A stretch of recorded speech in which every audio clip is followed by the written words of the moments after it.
Elle s'était rendue précédemment rue du Général de Gaulle pour voir comment la vie reprenait forme à la suite de travaux importants de voirie. La voilà, rue du Général de Bois, au nord du quartier Saint-Paul-Moulin à Thaon. Cette rue du Général de Bois, avant, elle avait une vie commerciale, conviviale, il y avait des usines, mais ça, c'était avant. On va le savoir un peu mieux avec cette chronique. Ça bouge à Sens. Bonjour Floriane. Bonjour Ekel. On te retrouve tous les 15 jours cette fois-ci, c'est pour nous parler urbanisme. Oui, en effet, parce qu'il y a des quartiers à Sens qui auraient bien besoin d'un petit lifting, comme l'îlot des Moulins de Saint-Louis, et notamment la rue du Général Dubois, abandonnée à son triste sort dans les années 80. Le quartier, autrefois commerçant et convivial, affiche aujourd'hui une ambiance beaucoup moins chaleureuse. Il est devenu surtout un lieu de passage et d'habitation. Mais on y retrouve encore le bar tabac du Moulin, qui doit son nom au Moulin Perrault, et situé à l'angle de la rue Gaston Perrault et de la rue du Général Dubois. Danielle a grandi dans ce bar, tenu auparavant par son père. Elle reprend le flambeau en 1985.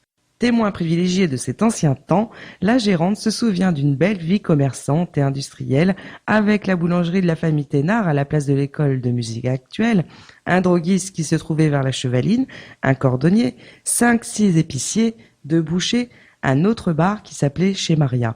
Tous ces commerces bénéficiaient du rythme des usines, comme Grain d'Orge qui a été déplacé rue Saint-Sauveur-des-Vignes, la Sopam, les Moulins Perrault, la Perfo, Molertec qui comptait dans les 400 à 500 salariés.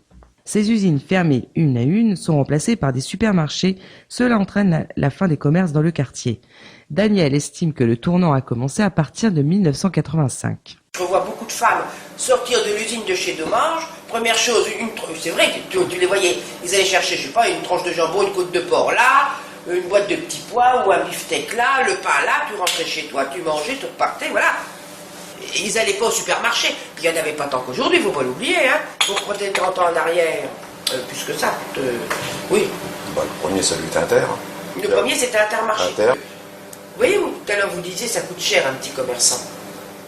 On va dire que c'est vrai. Mais quand vous allez chez le petit commerçant, vous achetez le strict minimum. Vous allez au supermarché, vous achetez du superflu. Conclusion, il faut mieux aller chez le petit commerçant. Des étudiants de l'École nationale supérieure d'architecture de Paris-La Villette se sont intéressés à ce quartier en 2013, qui a fait l'objet d'un rapport de fin d'études. Ils ont effectué un diagnostic du quartier sud de Sens afin de mettre en évidence les qualités, les problèmes et les potentiels de ce quartier. La participation de l'habitant étant primordiale, des ateliers ont donc été organisés en collaboration avec le comité de défense du quartier sud et des habitants de quartier. Il résulte de ces ateliers diverses propositions d'aménagement comme une zone de rencontre, zone limitée à 20 à l'heure privilégiant le piéton, l'implantation d'une crèche ou d'une maternelle, l'installation d'équipements scolaires, périscolaires et sportifs, la transformation des moulins de Saint-Louis en logement et une offre en termes de commerce de proximité. Ceci dit, une école serait sûrement la bienvenue vu la capacité d'accueil limitée des écoles actuelles et l'arrivée de nouveaux résidents. Cette étude proposait donc à juste titre une réhabilitation de quartier de manière à le rendre plus convivial, plus confortable pour les habitants. Il confirme également que les commerces de proximité sont lésés en raison de l'implantation de grandes surfaces qui gagnent du terrain. Certains chauffeurs du moulin, ils étaient toujours 4 tous les vendredis soirs. Ils étaient 4 parce qu'ils pouvaient se parler que quand ils avaient fini leur semaine. Donc ils se parlaient de leur tournée, ou des boulangeries qu'ils allaient livrer, ou qu'ils ont été enquiquinés sur telle route, ou voilà. Dans un bar où on reparle de notre boulot, où on refait le monde. Hein. C'est ça le bar. C'est pas que pour picoler. C'est histoire de se retrouver, de retrouver le copain, de retrouver le gars du quartier, de retrouver... C'est ça un bar. Se donner généralement, moins maintenant, parce qu'on va se dire, bah, tiens, je t'attends devant la cathédrale. Mais dans le temps, on se donnait rendez-vous. Quand tu avais rendez-vous avec quelqu'un, tu donnais rendez-vous dans un bar. C'est un point de rendez-vous, c'est un point où trouver un maçon, par exemple, trouver un plombier. On disait, on va au troquet. Troquet, c'est faire de l'échange. Et tu faisais de l'échange dans un bar. Bah, on disait le troquet, on va au troquet. Parce que tu vas échanger. À l'origine, c'est ça, c'est échanger. Je vois ici, un peu moins maintenant, mais il n'y a encore pas si longtemps que ça.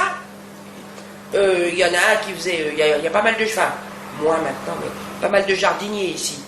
Alors, bah, s'il avait fait trop de plants de tomates, il en ramenait. Alors, il y en avait un qui disait, tiens, je te laisserai les plants de tomates, tu viendras chez Nanou, je te laisse 10 pieds de plants de tomates, et puis lui, il ramenait peut-être 10 pieds de plants de salade. Pour ça qu'à la limite, pour moi, c'est ça le bar, c'est tu viens rencontrer des copains, tu viens échanger ça, tu viens demander un service. Avis partagé par Danielle, notre patronne de bar du Moulin. Elle le regrette d'autant que ça met en péril toute la vie sociale d'un quartier. Le bar du Moulin, survivant de cette époque, a souffert de cette désertion et n'ouvre plus que la semaine. Autour, c'est le néant. Merci Floriane, ça bouge à sens, une chronique qui se retrouve dans 15 jours sur les ondes de Stoliac FM, sans quoi les podcasts sur radiostoliac.fr, sans quoi le Facebook, ça bouge à sens, où vous pouvez retrouver constamment des articles